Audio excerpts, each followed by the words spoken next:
US President Joe Biden will deliver an Oval Office address in the next few hours after his short visit to Israel.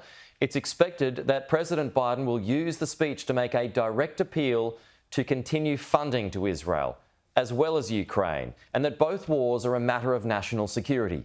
Sky's James Matthews reports from Washington.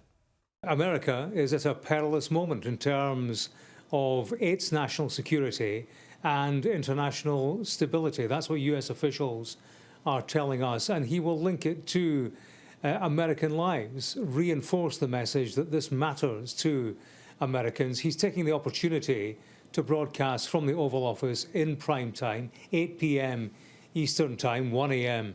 UK time, I think, to reach the wider American public, those sections of the public who don't necessarily follow news on rolling news channels, who aren't fully abreast of the detail. But he will reinforce the message that it is important to stay in the fight, not just in the Middle East, but also in Ukraine. He will talk about the importance of continued funding, and that's important to him, certainly, because this week he's going back to Congress for extra funding.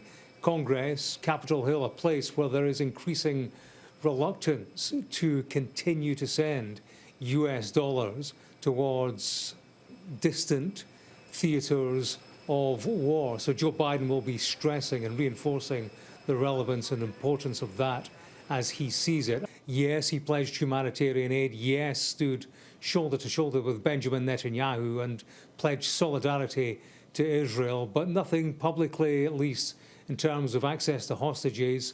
Talk of an opening of the border, but we are yet to see that, aren't we? So there are limitations on diplomacy. He might allude to the fact that there has been an undermining of his ability to control events and to lead in the immediate and long term.